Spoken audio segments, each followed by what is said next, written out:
Today I'm all snowed in Washington DC, so I can't get to the gym. Instead I'm going to be working out at home just using the humble dumbbell and a bench. We're going to run through a full body workout starting at the legs and working our way up. Let's get started. To get started we're going to be doing goblet squats. These are the same exercise effectively as the barbell squat, where you hold the bar across the back of your shoulders and squat down, except we're going to be using a dumbbell which we're going to hold like this, like a goblet. Okay, so you're going to hold it out in front of your chest. Make sure you've got a good firm grip. Knees around shoulder width apart. If you have the flexibility, try to keep your feet pointing directly forwards. If you have slightly limited flexibility, you may need to slightly open those feet to give you the flexibility to bend down. Then keeping your back nice and neutral, drop, and then drive up. Try and keep your knees over your second and third toes. You want to avoid your knees collapsing inwards or outwards, directly over your toes, driving up with your quads. So from the side, as you squat down, you want to try and keep your back neutral. By neutral, what I mean is you don't want to have your pelvis tilting forwards, having that anterior tilt, causing your lower back to bend excessively this way. And similarly, you also don't want to end up bending your upper back forwards this way in this kind of hunchback position. So from here, you want to keep your back nice and neutral. The whole back can lean forward, but it should remain straight. So not either bending this way or kind of tilting your pelvis excessively forward like this. Okay, our next exercise is going to be the Romanian deadlift. This primarily works out our posterior chains, it's our hamstrings and our glutes. Usually, again, this is an exercise that you see done with a barbell, but we're going to use dumbbells. Exactly the same principles apply. So we're going to grasp the dumbbells, feet roughly shoulder width apart, and we're going to have a slight bend in the knees. And from this point forward, this knee will not go closer to the floor, so the ankle is not going to flex anymore. Instead, we're going to send our hips backwards, and we're going to use our pelvis and our upper leg are going to close like a book. So as we send the hips back, almost as if we're sitting down, nice neutral back, until we feel a stretch in our hamstrings. And we've closed up the book here. And then from here we're going to use our glutes and hamstrings to drive the hips forwards, straightening the pelvis until we end up nice and tall. One of the things to watch out for is as we go down, we don't want our dumbbells to drift too far in front. We'll keep them nice and close to our legs all the way down till we feel the stretch, and pushing all the way up, finishing nice and tall. No need to overextend by curving our back this way. Finish nice and tall. Okay, with the dumbbells. So nice straight back. So you need to deadlift them off the floor. Have them somewhere comfortable for you. It doesn't have to be directly at the sides or directly at the front. Sort of a 45-degree angle. So from here, set the knees, slight bend, and send hips backwards. Keep sending them backwards, closing your pelvis till you feel a stretch. And from here, drive the hips forwards until you finish nice and tall. Okay, so we're now moving up the body. We've done the legs. Now we're going to move on to the chest. Primary mover for this exercise is the pectoral muscle across the chest. And there's also going to be a bit of tricep action as well. And for this, we're going to start off with a dumbbell bench press. Again, something you usually see with a barbell, where you lie on your back on your bench, push the bar away from you. This time we're doing the same movement, but we're using dumbbells. You won't be able to lift as much using dumbbells. One of the benefits is because your hands are free of each other, there's more work for your stabilizer muscles. And you're obviously isolating your left and right side as well, so one side can't really compensate for the other. Okay, so we're going to do our bench press using dumbbells. So make sure you've got enough room to roll back. And under control, roll back, feet flat on the floor. Dumbbells next to the sides of your chest. And from here, drive up.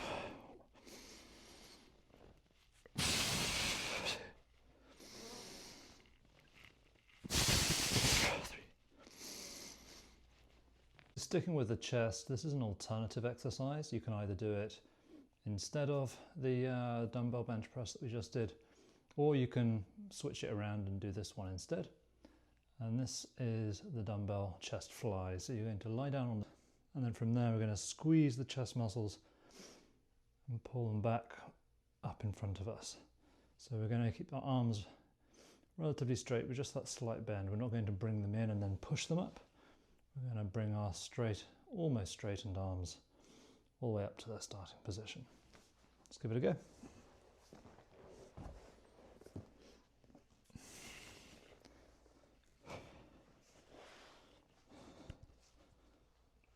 Okay, so this is going to be our starting position here. Directly up above our chest, slight bend in the arms, they're not completely locked out. Feet nice and flat on the floor to stabilize us. From here, gradually bring the weights down till we feel a squeeze in our chest, and then squeezing our chest muscles, bring our weights back up to the starting position. And that's one rep.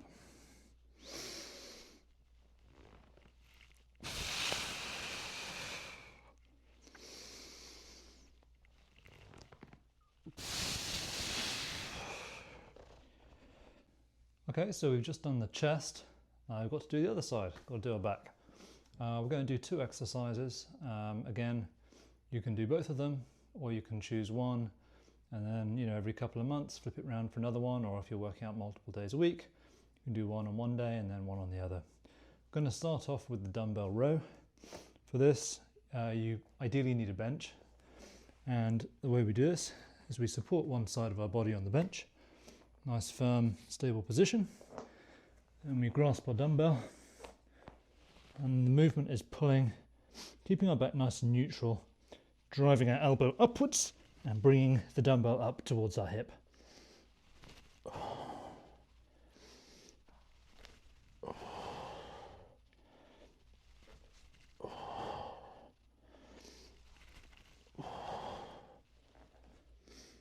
So from here, you want to try and keep your elbow nice and tight to your body, don't let it flare out too much. There's no need to over-rotate your body as you come up. Similarly, as you go down, have your shoulder in a relaxed position, but you don't need to twist and go all the way down to overextend this way. So from here into your starting position, driving up towards your hip and under control back down. Up to your hip and back down. One of the other things to watch for is try and avoid pulling up towards your shoulder too much. You want to draw it up towards your hip. And don't forget, because this is a unilateral exercise, we're doing one side of the body at a time, we have to flip round and do exactly the same on the other side.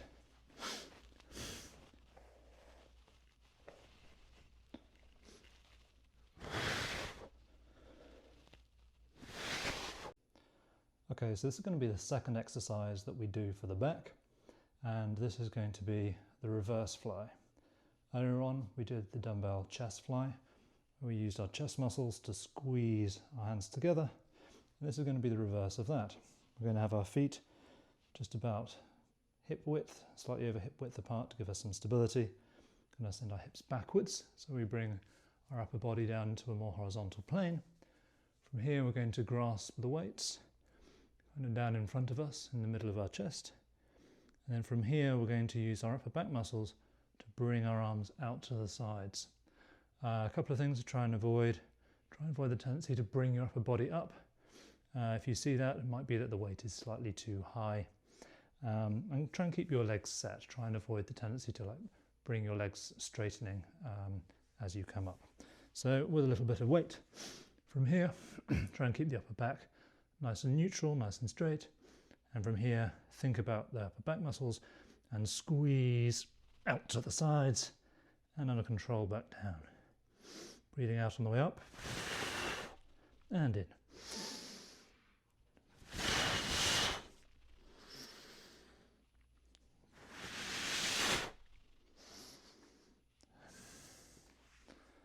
And that's the reverse fly. Okay, so moving forward, we're now going to do the arms. We're going to start off with an elbow flexion exercise, which is going to be a curl. And we're going to do two types of curls. We're going to start off with the straightforward dumbbell curl. This is the one that you do with your palm facing up towards the sky. And this primarily activates the long head bicep, which is responsible for that kind of peak you get in the middle. And then we're going to look at the hammer curl, which is the same movement, except rather than having your palm facing up, you have it as if you were holding a hammer. So it stays in this position all the way up. And that's responsible for a bit more of the kind of thickness of the arm. And it also activates the muscle that runs across the top of your forearm here as well. So starting off, it's probably easiest to see this from the side. So for both movements, back nice and straight. Set your elbow so it's towards the front of your hip. And from here, for the dumbbell curl, start to flex. And as soon as the weight is clear of your thigh, rotate up towards the sky, dragging up. And the eccentric movement back down, nice and controlled. And for the hammer curl, same plane of movement, except there's no rotation. So from here, we're going to just keep the hand in the same position all the way up and all the way back down. You can choose to do either of these exercises. You can even alternate. So there have been times where I will do my first rep as a hammer curl, and then I'll do my second rep as a straightforward dumbbell curl.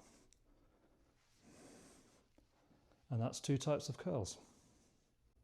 So we've just done our elbow flexors, we've done our dumbbell curls and our hammer curls. Now we need to work our elbow extensors, which is our triceps. There are a number of different exercises you can do for this. One of the ones that I quite like is the overhead tricep extension. And I like to do them one arm at a time. So what we'll do here is we're going to take a dumbbell in our hand to set our elbow, and once our elbow is set, we're going to try and keep it still. And from here, we're going to use our tricep muscles to extend our arm straight over our head. And then again, trying to keep the elbow still, set the weight back down as far as we can go.